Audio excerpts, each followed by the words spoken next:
as you know, I'm Craig Doyle. I do a lot of photography stuff around uni. I have done for about 6 or 7 years now.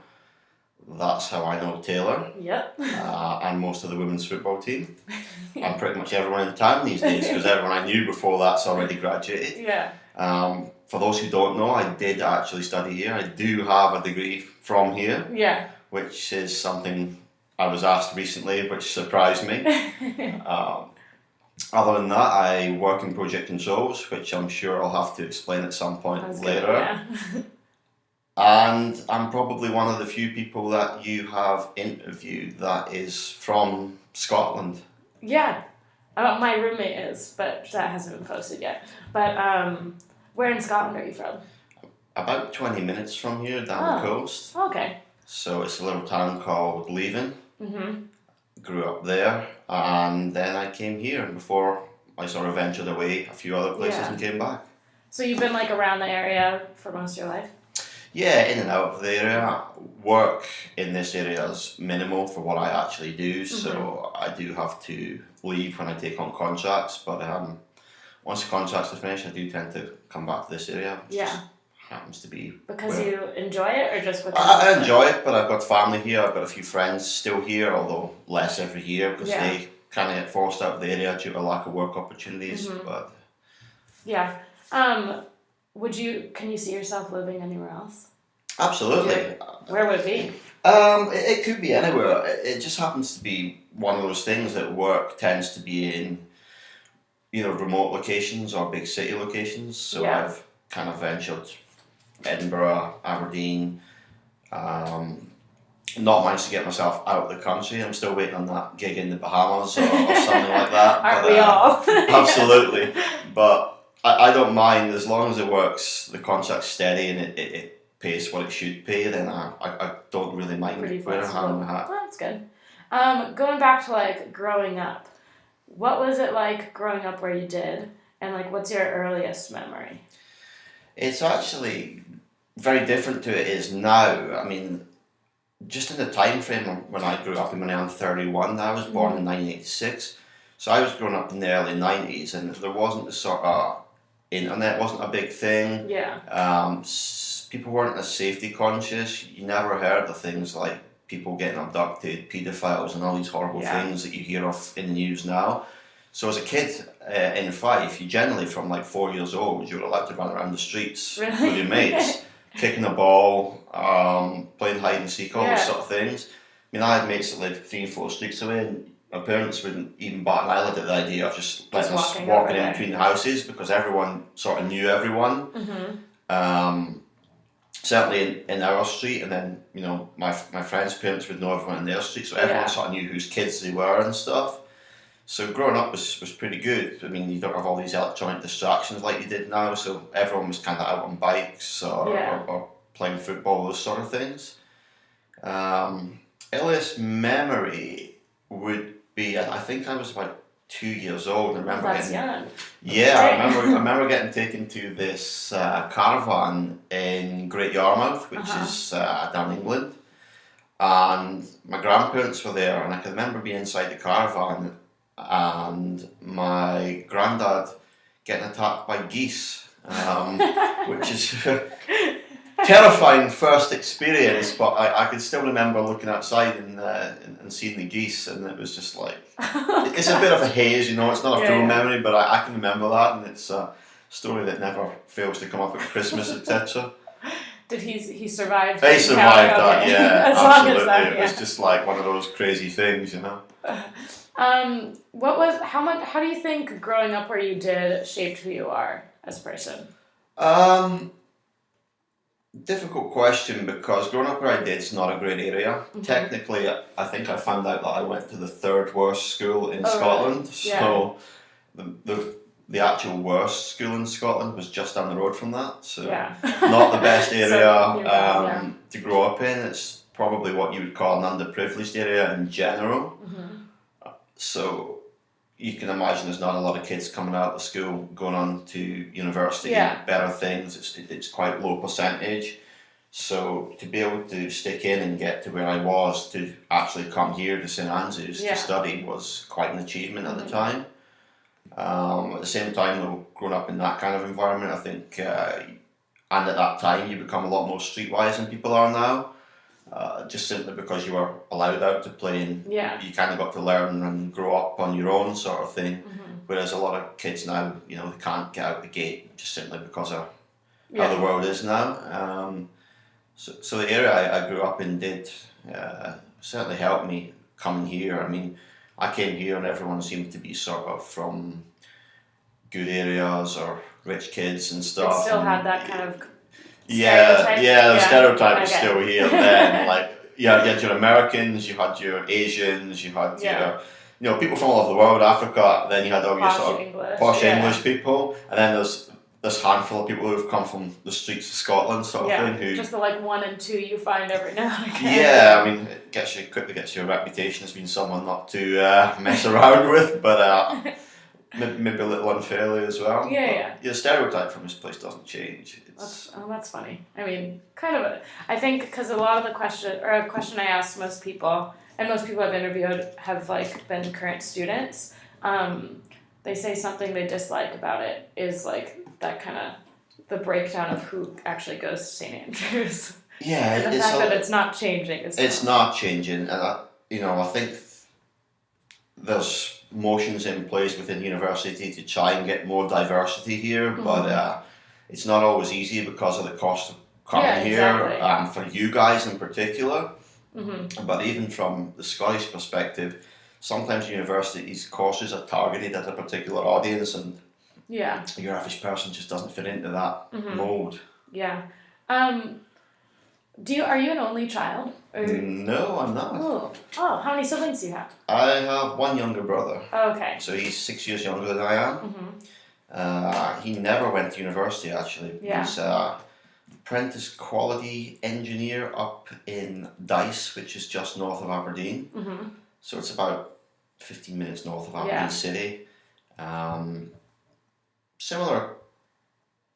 Growing up was kind of different for him. He went to a different school because my mother kind of realised that the school I went to wasn't that good by the time she sent him. So he's a bit of a different character to what I am, but he's managed to find his way into something that he likes doing, which is good for him. Unfortunately, being about 100 miles apart at the minute, I don't see him too often. Yeah. But were you close growing up?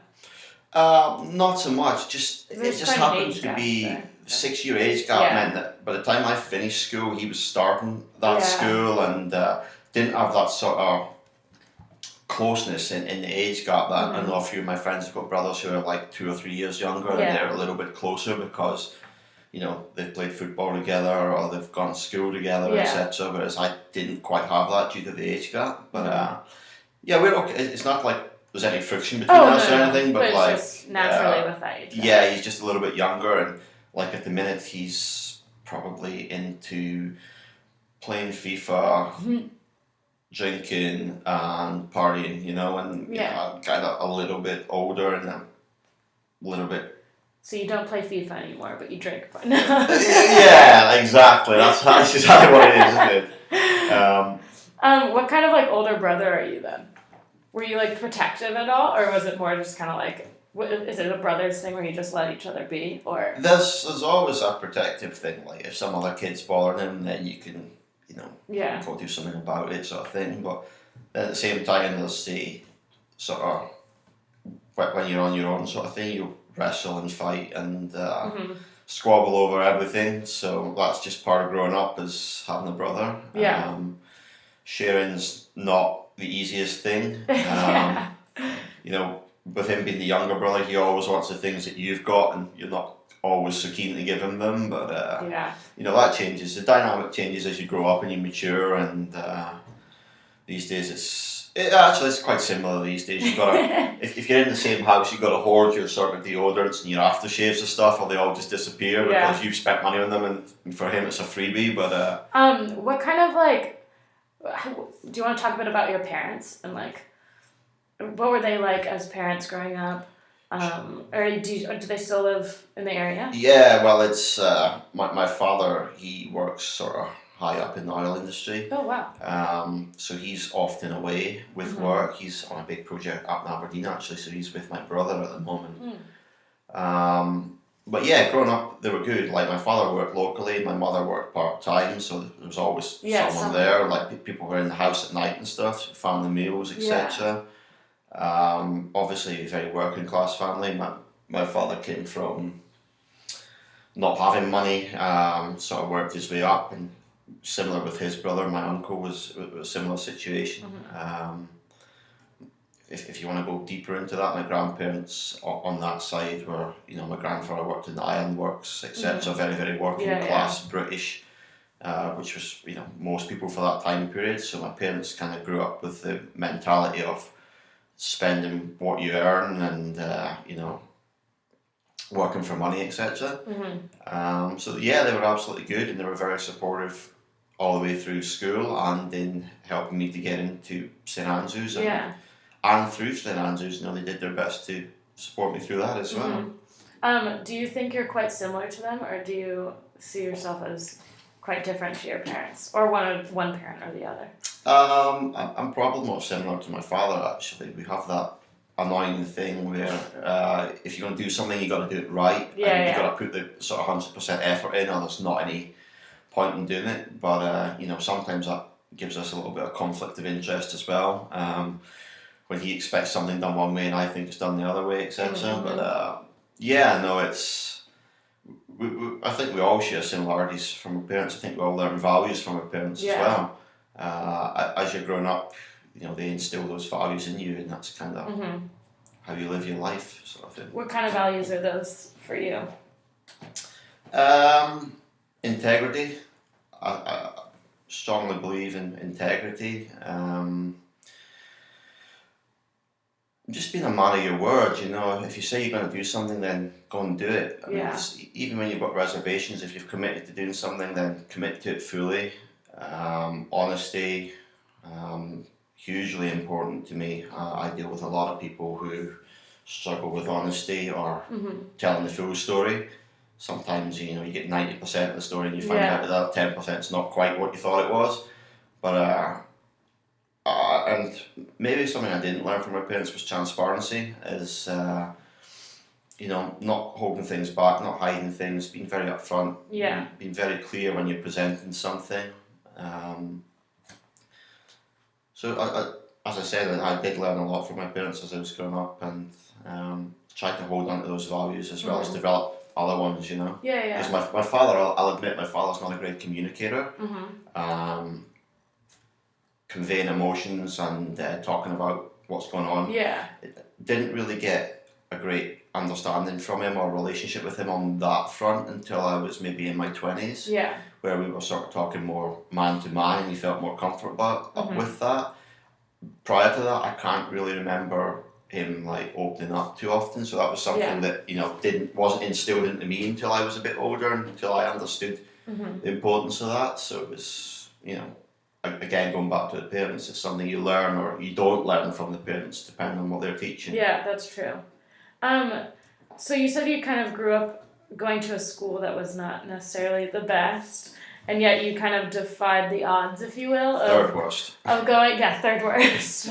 Claim to fame. Of going to St. Andrews. How did you kind of overcome what was expected of your circumstance to get where you went? I think I was really fortunate in that my first school I went to, my primary school as you call it here, between ages 4 and 11, was a pretty good school at the time. Good old school style teaching. So by the time I reached what we call high school here, I was kind of in the upper tier, sort of English and maths and those sort of subjects. And my parents fully believed in the importance of learning English, maths as a basis and the science subjects, etc. So as I went through school, I was just fortunate enough that I had that foundation to build on, and I was keen to learn. I hadn't come from a background where I was kind of allowed to, let's say I was come from a disciplined background. I knew that my ass would get kicked if I didn't try or ignored what the teacher was saying, and I knew to respect the teacher, and I needed to learn, and I think I understood from quite an early age that that's how my father had gotten somewhere. He sort of stuck in and did his best, and even if you've not got like the most intelligence in the world, you can get there if you want to get there, if you stick in and try hard. And those sort of beliefs did get me there, and I was just lucky my friends group from primary school happened to be sort of full of similar minded people who were all sort of at the upper tier of the education system at the time. They were all sort of in that higher band as they went up as well, so everyone in that little group kind of being friends, stuck together in high school, and managed to navigate exams, and I think everyone pretty much went to university from that little group. Yeah. How would you describe like teenage Craig? Well, he had hair, believe it or not. I mean, you've probably not seen me with hair. I have not. No. I had hair until I was about 23, but completely different. Oh, really? Yeah, absolutely. Not anywhere near as confident. Struggled to make decisions. Worried about things that I couldn't change, you know, grades and all sorts of things. After the exam's done, I'd worry about what I've done, and just very different, very maybe naive, but to how things really work and what things are really important, which aren't. But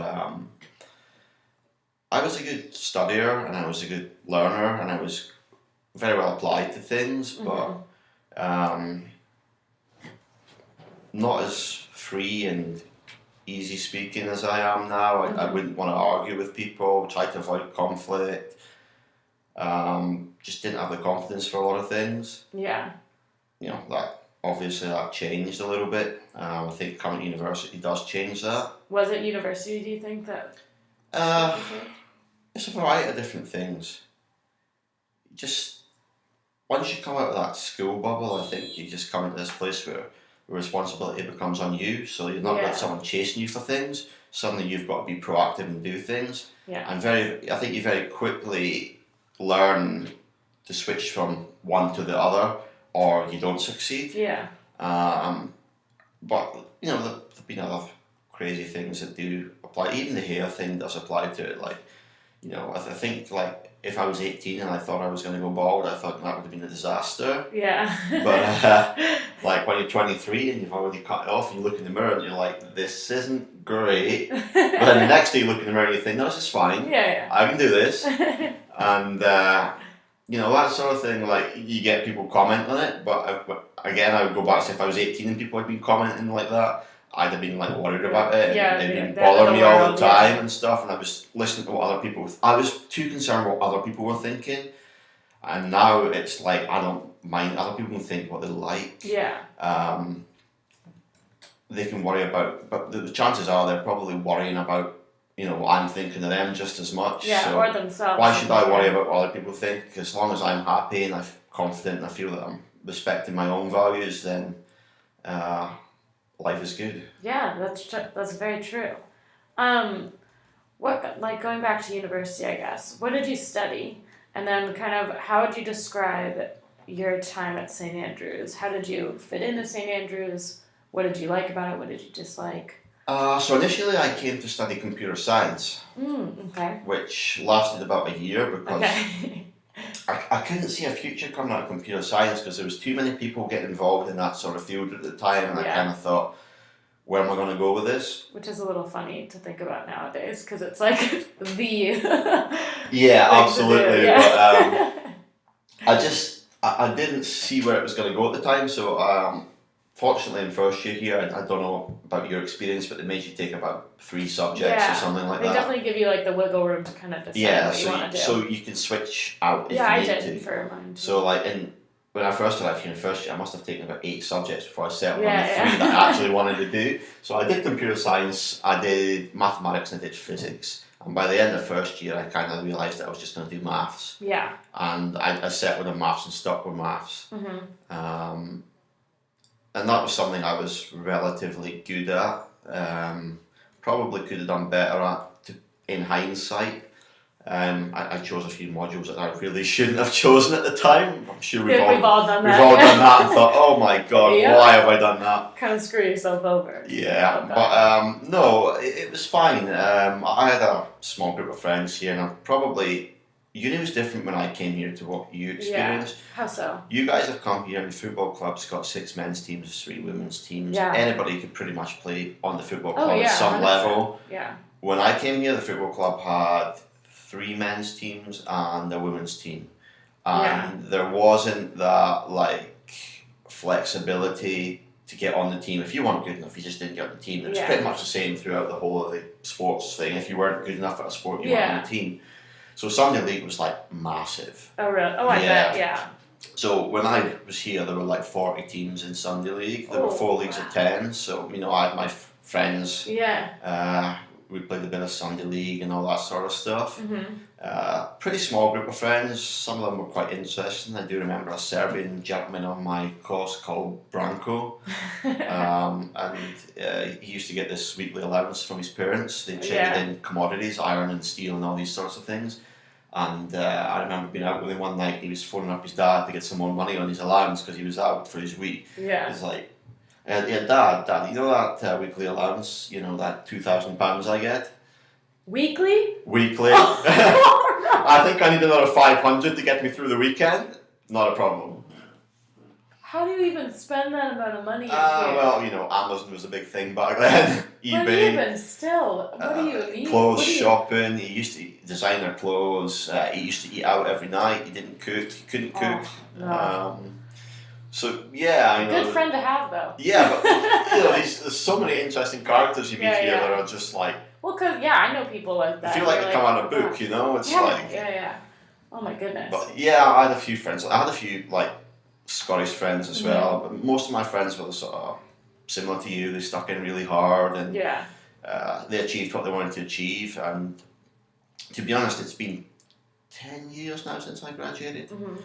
And I don't really speak to too many people from back then. I mean, everyone just moves on and does their own thing. And it wasn't like now they don't have all these like alumni things for sports clubs and stuff. Yeah. So you don't really have that connection back to people. They just come back for the academic sort of thing if they want to. And as far as I know, like, a few mates from like Isle of Man and things like that are all just, I can't say academia would be the drawback for me to come back to St. Andrews. So. Oh, it's not. I mean, I wasn't hugely into mathematics outside of going to my lectures. But obviously there's clubs and stuff for that as well. Yeah. Uni's got a club for everything, but you do tend to lose touch a little bit when people go away. And it's so, like, we're all over the place. All the students here, like, everyone goes to every corner of the world. So absolutely, it's like... yeah. I mean, what I did find fortunate was, funnily enough, Facebook was kind of growing up just as I was at university. So I think maybe second or third year or something, Facebook kind of arrived. Yeah. And then everyone was on Facebook within a year. So I do still have some of those links, but... I can imagine people prior to me just don't have any of those links to this place. But that's the magic of this place now, is it's so interconnected, and the alumni network's gotten so much bigger in the past 10 years than it was when I was here. So. Yeah. Well, because I know I could pretty much go any place, like in Europe and or anywhere in the United States, and know like someone I could contact. Or have a contact that I could be like, hey, can I stay with you? Right, or, exactly. Like, which is incredible. I mean, it's awesome. But what was like your transition out of university like? What do you remember kind of like feeling and or doing or? Mine was pretty disastrous actually. Oh, no. I knew like I didn't want to do any more study after the 4 years. I was at this place where I wanted to do something different. So trying to find a job is actually quite scary because like you don't really have a wealth of experience unless you've been lucky enough to be out on a placement, which I wasn't. So my first like job at the time was with a bank in Dundee, BNP Paribas, and it lasted about a whole 4 days before I think I realised after about 3 days like this was going to be a disaster. They weren't ready for me arriving. They didn't have any computer systems in place. I was basically sitting watching like someone else match some numbers together on the screen, and I was like, okay, You could see it going downhill. Yeah, well, the money was terrible, like, as well, like, for the position it was, so I was like, okay. And at one point I think I was making a phone call outside, and I was overheard on the phone speaking to a recruitment agency, and I got pulled inside when I came back in, and it was like, you shouldn't be on the phone, such and such, and I was like, okay. You do that again and they'll release you from the job. And I was like, you know what, just release me from the job anyway. Yeah. They were like, oh, you've got to sit here for a month because you're on a month's notice. I was like, well, that's tremendous. I can sit here for a month with my feet up in the corner and get paid. You had a month's notice? Oh, yeah, a month's notice. That's a long time. But then they eventually released me at the end of the week and let me go because... that's kind of like gutsy to do though, especially like your first job out of uni. Yeah, but you want to get in the right place, don't you? You don't want to be someplace you don't feel happy, because when you come out of the workplace at night, then the workplace is playing on your mind and you're always thinking about it, and then you're trying to find a way out of your situation as well while you're not happy. Yeah. So I did eventually move into engineering, but it took me 6 months to get my first sort of graduate position. Yeah. Until the January to get my start in engineering. But just that coming out of university and making that transition is quite difficult, because you go from having like all these friends on your doorstep to having like nobody. All of a sudden, you have this position, and then you've kind of got to try and fit your way into it. My first one lasted about 7 years. Well, oh really? Second one, I guess, I suppose. But yeah, it lasted about 7 years, and it was good. Got a lot of training stuff out of it. I think I was fortunate to get it, because you know how it is, like positions can be quite rare. You're competing with a lot of people. Mm-hmm. And everyone's so qualified. It's like choosing one person or right, another. So like, everyone's got a degree now. Yeah. So what you effectively need is a degree plus experience. But how do you get experience if you've just gotten your degree? You know, it's a chicken and egg sort of scenario. But it's quite a transitional time where you have a lot of emotions, like you want to get into a job, but you don't want to get into the wrong job. You know. There's also that sense of adventure, moving somewhere else and starting in the real world, as they call it, and all these sorts of things. So it's quite stressful, actually. Yeah. It is quite stressful, because especially until you know, like if you're already like you know exactly what's happening next is fine. But I'm just delaying that whole process another 3 years. So. I've seen plenty of people try that. I actually when I came back here, I figured, I wouldn't know anyone, and I bumped into this big ginger-haired lad who had done physics with in first year, and he was still here, like 7.5 years later, working on some sort of super PhD type thing. And I was just like, oh, you're delaying the inevitable, mate. You've got to have to get a job at some point. I'm gonna test those boundaries myself, so we'll see. But life catches up to you, if not the bank does. That's exactly. So what's the biggest difference between university, Craig, and then kind of where you are now, and how do you think that change happened, and or what contributed to it?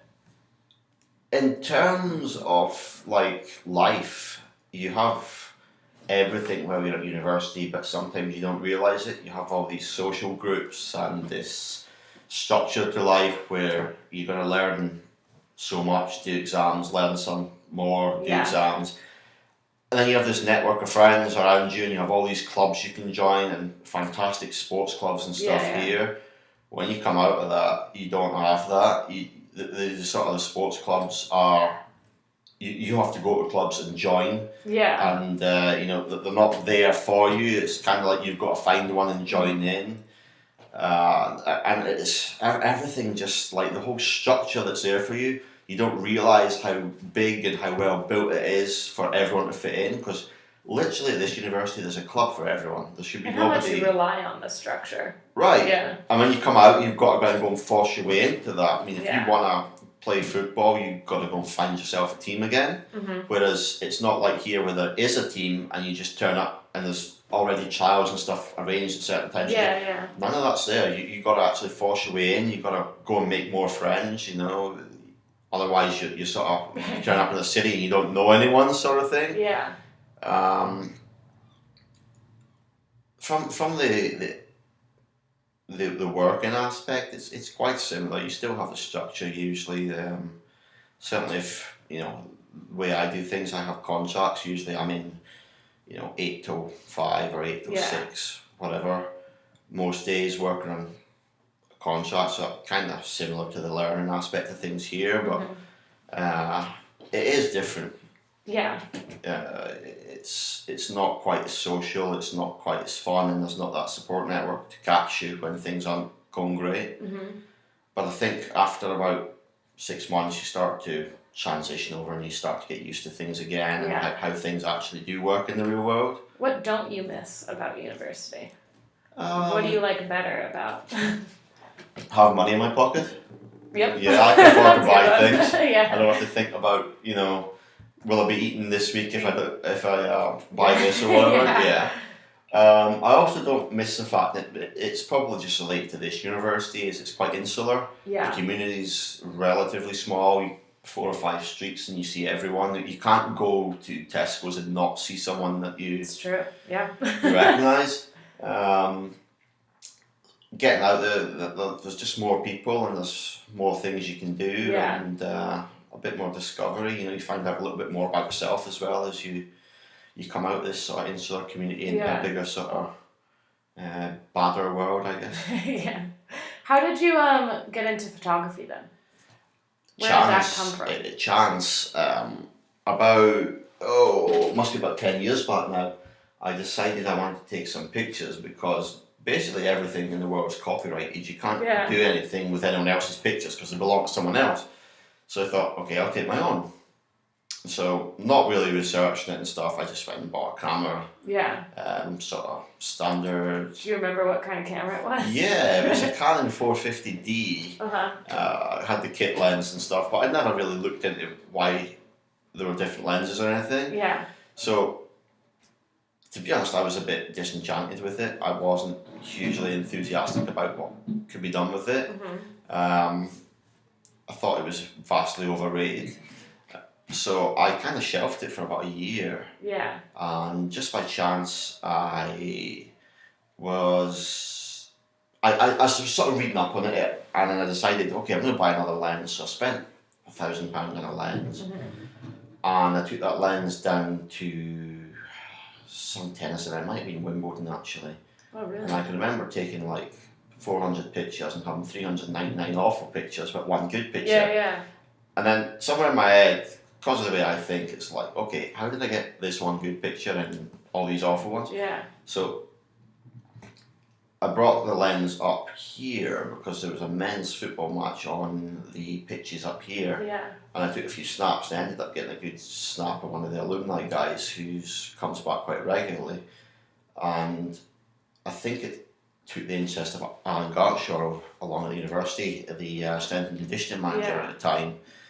And he said, look, can you, maybe get a few more of these? We can maybe do something with these. So I started getting a few more images of football and stuff. And as time went on, I realised I quite enjoyed the sports thing. Yeah. I'd initially bought the camera to do sort of wildlife photography and stuff, but not realising that to do wildlife photography, you spend the best part of 10 grand. Yeah. But so fortunately I was in a pretty decent paying job at the time. I had a good contract up in Aberdeen, and I was able to vastly expand my kit out.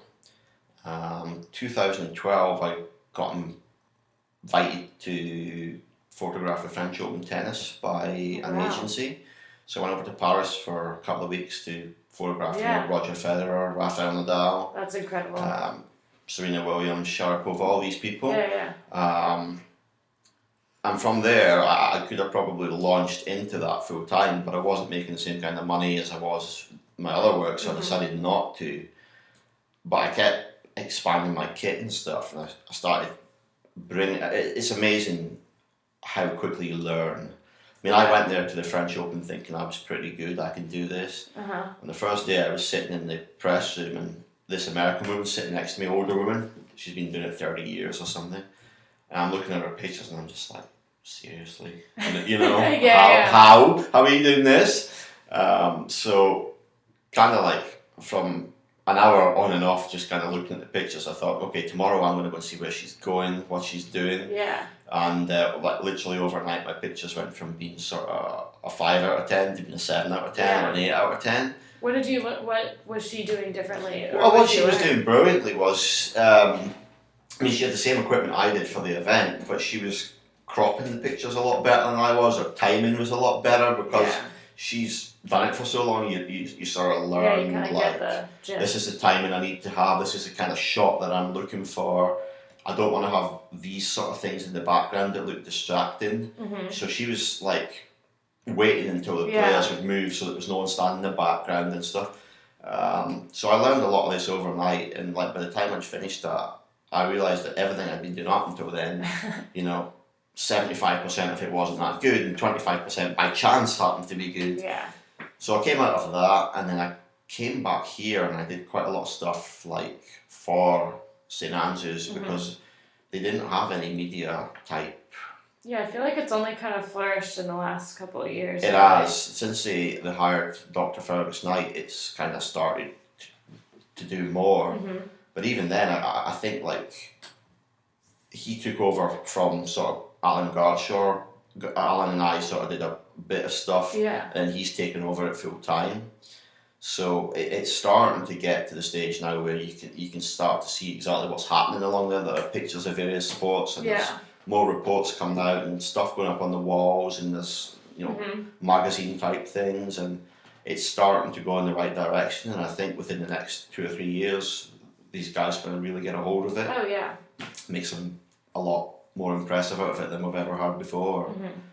And hopefully I can start to relax a bit of what I was doing, because for the last few years, I mean, I've been doing women's football. Oh, yes. CD, like 3 or 4 games, maybe more than 4 games a season. Oh, I would say, yeah. And then I was doing women's basketball. I was doing pretty much every Bucks game for that, and their National League games. I was doing most of those as well. Didn't you do quite a bit of tennis as well? I did tennis for a while. I did tennis, but I kind of backed off on tennis a little bit.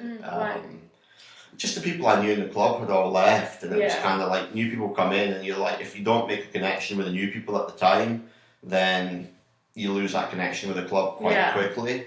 Whereas with like women's football, there's always been someone who's kind of kept the connection.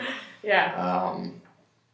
That may just be that you're all like kind of crazy. Yeah, I was gonna say, I feel like.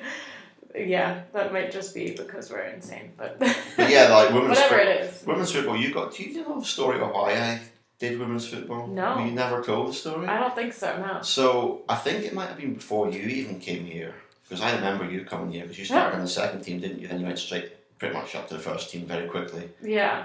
So when I first, I was asked to come and do like a pre-season week thing with various sports, and I went around all these sports and did bits and pieces. And come Friday, I was finishing up, and the women's football coach at the time was a guy called Craig Pylon. Yeah. He came over to me and says, "When are you coming to see us?" And I was like, "You've had your week, I've done what I said I was going to do. I didn't see you, I'm sorry, I can't see everyone." He's like, "Well, the girls are pretty disappointed by that. Feel that you've like gone and done the men's football, but you've not done the women's," because it was quite a distinct thing at that time. The men's and the women trained differently. There wasn't the one sort of week where there is now. Where everyone and we have like a full day together. Yeah. So he said, "We've got like a training session next Friday. Will you come along?" I was like, "Women's football." Will I come along to this or not? I was like, right, okay, you know what, I'll come along and have a look. So I did the training session. He was like, "Look, we've got a practice game against Genefield or something coming up. Can you come along to that and just photograph the game?" So I was like, okay, we'll do that. The reaction from it was so positive. It was like, we've got other things coming up. Can you come to that as well? It's just like, yeah, sure, I'll give it a go. So everyone loves when Craig Doyle turns up to a game. Yeah, it's like Craig's here. It was like one of those things just by chance. It was like I could have shut him down and said no, but I thought, what the hell? Let's give it a go. Give it a go and see what happens. And it's kind of stuck. It's the one team that has kind of stuck. Like women's basketball came after that, but they did a similar thing the next year. They kind of guilted me into it. Mm-hmm. But it has stuck, and it's been about 5 or 6 years now. Yeah. Because you weren't here when I started, definitely not, because you're not in the first team photo. I came in 2013, so. Right, so But I started on the first team in second semester, because I didn't really play at all first semester, and then, yeah. Yeah, I remember turning up and there was 2 Taylors and it was getting a bit too confusing. Oh yeah, Taylor Gillespie. But yeah, because I did it the year before you came and possibly a little bit before that as well. Mm-hmm. So. Do you have a favorite sport to photograph? Yeah, I pretty much become a football photographer. Why do you and why? It's anything can happen. I mean. Mm-hmm. As you'll see in this folder later on, for those who, obviously we've got a video, there's a folder of photos on the desk in front of me. It's very conspicuous. It is. But anything can happen, and there's a lot of chance element to it as well. It doesn't matter how big a lens you've got and how far down the pitch you can see. There's always something could happen somewhere where you can't get a photo or you can get a photo, and I can be at. I've probably not mentioned it yet on this podcast, but I do work for a professional photography agency. I photograph Newcastle United quite regularly. You could be at a game with like 10 other photographers, and you can just be fortunate enough to be sitting in the right corner for something to happen. Yeah. So there is that element of excitement where you can go to a game and get absolutely nothing, or you can go to a game and get loads of great shots. The shot, yeah. And I love that aspect. When you go to other sports, I love photographing tennis, but you don't get the element of unpredictability so often because they play points over and over and over again, and the court's so small that you can pretty much cover it. Yeah. Similar thing like basketball is cool. I do a lot of basketball, not just with the university, but like the women's basketball league here in the UK. But again, the court's pretty small. You're not going to miss too much. And because it's so end to end, you've got the players in front of you all the time. Yeah. When you go to football, the pitch is so big. Yeah. So much going on. The game could, I went to a game last week between Edinburgh University, boo, Thank you. and Motherwell. So Edinburgh University's joined up with another team and they play in I think I saw that online. SWPL2, right? And the whole game was down the other end. Edinburgh were just defending the whole game, and I didn't see anything, and it happened to have be one of those days where it was windy, raining, hailstones, sunshine, rain again. Sitting out there, I was just I'm getting no pictures from this, and but next time I go out, I'll go out and I'll get great celebration shots of. Well, unfortunately, it's Stirling against Edinburgh next, but probably Stirling winning, but. Yeah, there's just that sort of exciting element of it that you just never really know what you're going to get with football, whereas with other sports it tends to be a little bit more repetitive, and you know in your head before you go there, I'm going to get this shot, I'm going to get that shot. And you just sort of tick the boxes as you go along. With football, you can get a great celebration shot out of nowhere, or you can get a really crazy tackle or something, it's impossible to know what you're going to get. Yeah. What kind of role does photography play in your life, or how do you kind of balance kind of the day job versus photography? No, not that photography isn't a job as well, but the day job when I've taken on a contract, the day job becomes priority. It's paying the bills, it's putting money in the bank. It allows me to purchase more photography equipment essentially. So I try not to skip out the day job where possible. Sometimes I do get a photography offer and it's just too good to turn down. I'll take a day off and do it. But, do you still enjoy doing engineering work? Yeah, absolutely. Okay. It's there's a lot of challenge in it. A lot of what I do is I build the systems that we use. A lot of companies surprisingly don't have great systems in place, so I usually go out and build a system, then disappear again. Oh, well, they pay me off because you can get someone a lot cheaper, but it's probably about the size of it. But I love doing that. But the photography thing, it's still got that novelty for me. When I turn up, and I got a call 2 days ago saying that I'll be shooting Newcastle again this year, which means a chance to see, Manchester United, Liverpool, all these top teams, top players, top managers. And I still get excited, when I'm standing there and there's Wayne Rooney or whatever's 20 yards away from you, and I get to photograph Wayne Rooney playing football, sort of thing. And just put it in perspective from you. I photograph you, so replace yourself with Wayne Rooney. Oh, yeah. I don't want to downplay that because I love coming to photograph you as well. Oh no, but it's a whole other ballgame. It's just seeing those people you always watched. It's different, but it's the same. I mean, it looks more grand when you're in this big stadium with 50,000 seats and these superstar players on stupid wages running around and stuff.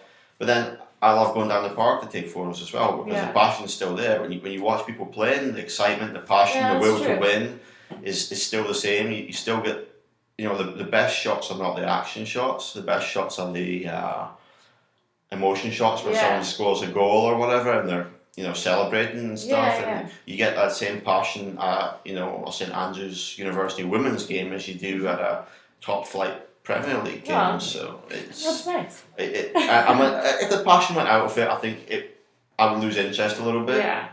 I've been to some sporting events where there's no sort of emotion in it, and it's been drained out of it. Mm-hmm. Matches where there's nothing on the line and friendly matches and stuff like that, and it's not as fun to do. But at the higher level, the emotion keeps me going back, and fortunately with sports photography, most stuff happens at weekends or in evenings, so I'm able to get there around another job anyway. Ideal. Yeah. And the ones I'm not, I usually find ways to get to if I can. Yeah. Moving towards more kind of reflective questions. What kind of do you see for yourself in the future? Be it career-wise, life-wise, kind of anything like that.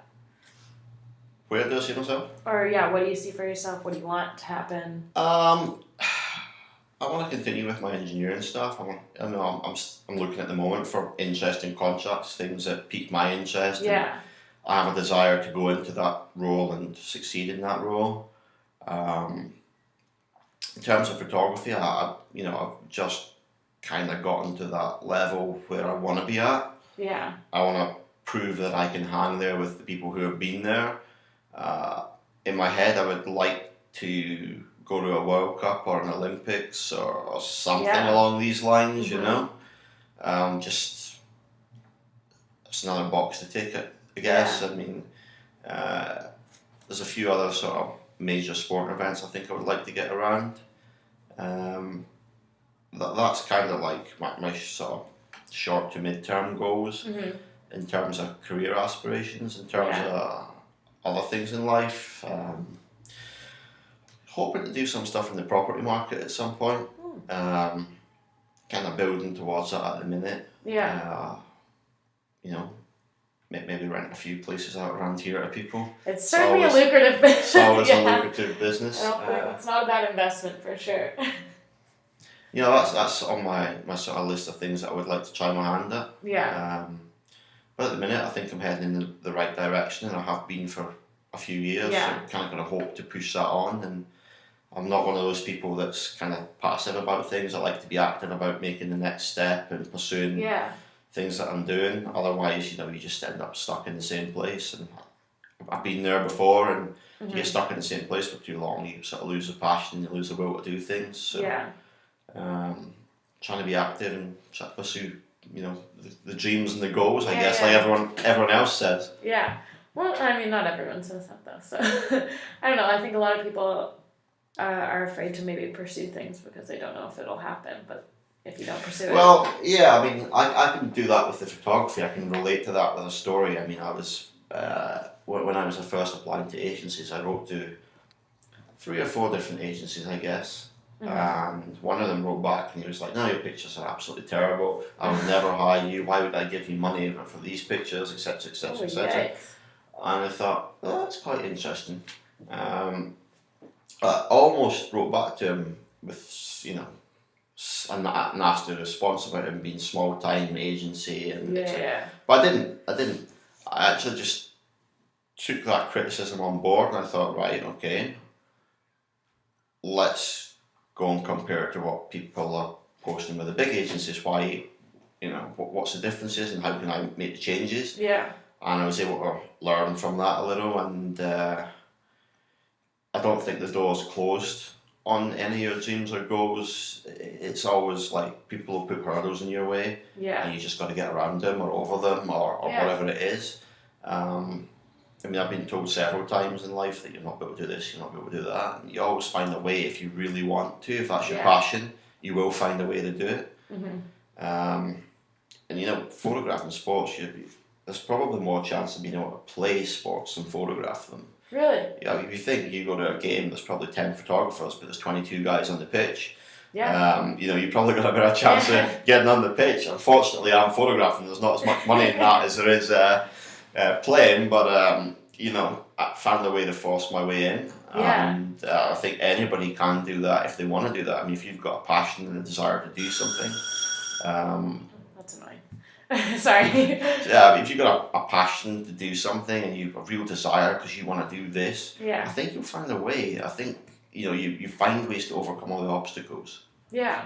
Along those lines, like, what's kind of your value system? What principles kind of guide your life and how, or guide you accomplishing those things that you want to? I am awfully hard on myself, like criminally hard on myself. I don't mind criticism from others, but usually it's not as strong as the criticism I give myself. Like when I see things like photos I've taken that are off, I'm just like roll the eyes, hit the delete button. I look at it. Why has that gone wrong? And even the other week, like I accidentally turned the camera into a mode where it was taking pictures in tiny little sizes. I hadn't really realised until later on. And I got back, I was absolutely furious with myself. Oh, no. But, things like that happen. And for me, I always want to be the best. Sometimes you got to acknowledge someone is better, but I always want to learn from what they're doing to improve myself.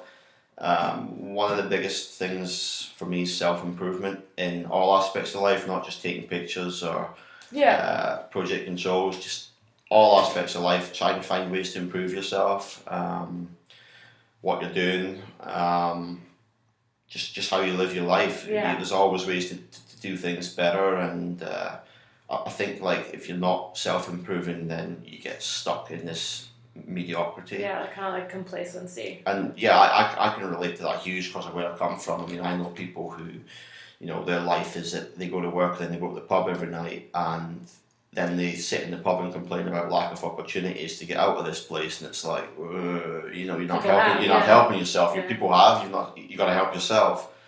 And then it goes back to a lot of the values from earlier, sort of things you live by and stuff. For me, it's just self improvement. If I could offer anyone anything, I would say always look to try and improve what you're doing. Don't be happy sitting where you are. There's probably someone better somewhere. Go find them and then learn from them. And that's kind of how I try to live. I try to improve what I'm doing, whether it's in my day-to-day life, going to the gym, taking photos, my project controls, work in life, just in general, always look to do something better. Yeah. So what would you say is kind of the biggest thing you've had to overcome in your life then, or still working on overcoming? Here we go. I am a type 1 diabetic. Okay. So that's like, welcome to daily challenges. Yeah. And that, provides daily challenges. And funnily enough, one of my friends is diabetic. Yeah. In fact, a few of them are. And I know one in particular tends to use it as a bit of an excuse, like, I can't go here because I'm diabetic, or I can't do this because I'm diabetic. I'm like, no. It's like something you've got to manage daily, and you've got to manage it pretty well. You've got to be on top of it all the time.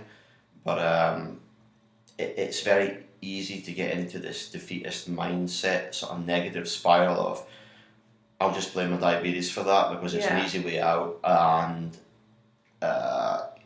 it's an easy excuse to give people. Yeah, I've like been dealt these cards. Yeah, like I've got like been dealt a really bad hand, and you know, I'm just gonna throw the cards in and give in. It's like you can go there, and there are times in life where the diabetes thing does spiral out of control. Like when you go on holiday, you can sometimes relax the control a little bit too much and stuff. But it's definitely not something that you should let take control of you. You've got to be the master of it. And it has presented, you know, challenges in life at times. It's not going to overcome it because it doesn't go away. But you know, I've gotten control of it, managed it, and I do know that when I've been working like, you know, a contract during the day and photography 3 nights a week or something, it's easy to let the diabetes just suddenly control you. And it's something like I've learned from it. I've learned discipline from it. I've learned what I can and can't eat, and the fact that I need to exercise almost daily. And it has been a learning experience. It's also a challenge daily. But I don't like to see it as you know, something that I can use as an easy way out or any situation. So and having it as a kid was interesting. You know, just when you're 9 years old, you don't quite understand why you can't have chocolate bars and cake. But you know, by the time you're 18, you start to, you know. And then I think I only have like a couple more questions, but then if I missed anything, we can chat about that. This one I haven't asked a ton, but I kind of like it. What's like a relationship in your life, be it platonic, romantic, familial, that has had kind of like the greatest impact on like either how you see yourself or how you see relationships, how you see the world, kind of like a formative relationship in your life? Yeah, I mean, my current relationship's really solid. It's been a while since, before that, sorry, I should say, it was a while before I had like a solid relationship. Went a few years without one, and I mean, having someone there who is, I don't like to use the word reliable because it sounds like, you know, you've got a dog or something like that. But you know, someone who supports you and understands the things that you're doing, and you know, they understand your medical condition and the things to look out for when you're acting a bit off, and they, you know, someone you can talk to about literally anything just makes a huge difference to your life. It's not everyone you can discuss, you know, completely boring things like photography with, and they'll sit and listen to you. I think without being recorded. Well, without being recorded. Yeah, I'm sure somebody's going to have to listen to this off your website. So, absolutely, that relationship's just good because there's someone to bounce things off, and they'll bounce things off you, and just. It makes you feel better and more confident about yourself as well, actually. For sure. It's being in that position and having someone there. Certainly, you know, sometimes there's no one else wants to listen, and that person will. I also think it makes it easier to see what you need to work on when you have someone that's like maybe directly bouncing off. Or like responding to it. We've had a few of those moments recently because... or that's how I find. She's got a few work situations at the minute, and a few other situations, and sometimes it becomes like overbearing on both of you, but you should learn from it. Or you see how you respond to certain things. You're like, absolutely. Sometimes you don't know you're going to respond that way until you get hit with something. Completely surprises you that that's your reaction. It's good. It's good. Oh, that's good. And then my last question, it's kind of like the big one, but whatever. What's the kind of biggest lesson or takeaway from your life so far? Well, we probably touched on it earlier. I think the biggest thing that I've learned is that you can achieve things even if someone else says you can't. That there's always going to be people standing in your way telling you can't do this, you can't do that. As long as you're committed to self-improvement, you can. You know, there will be limits on that. I don't think I'm going to wake up tomorrow and be Ronaldo or Messi, but you know, someone who's in a situation, I mean, I've been told academically I wouldn't be able to do things, and I was proving them wrong. And don't let people put you off. Don't let them, you know, I tend to find it's small-minded people who go down that sort of route of telling other people that they can't do things, and there's an aspect of jealousy on their part, or trying to safeguard their own position from you, the potential that you could do it better or whatever. Always have the confidence in yourself that you can get there, you can get better, you can improve, and you will get there if you really, really do want it. I think there's very few things in life that people can't achieve. Sometimes you've got to be mega gifted to do something, but I think for the most part, academically anyway, or through hobbies and passions, I think you can achieve pretty much what you want to achieve as long as you're committed to driving yourself to being good enough to do it. I agree. That's kind of all the concrete questions I have, but is there anything that we missed, or like a part of your life that wasn't touched on that you want to touch on, or? I think you've done a pretty good job. What was I was interviewing Chewy, and she was like, we didn't talk about friendship at all. And I was like, oh no. Did you spend the whole time talking about like feminism and stuff? A large chunk of it. It's big with you too, isn't it? I love that about you too. It's fantastic. I've not listened to that one yet. I will though. Oh, hers is I like Chewy. I like Chewy's mum as well. Chewy's mum's fantastic. The best soccer mum ever. Oh, I know. But anyways, that's kind of my spiel. Thanks so much, Craig. No problem. You're welcome.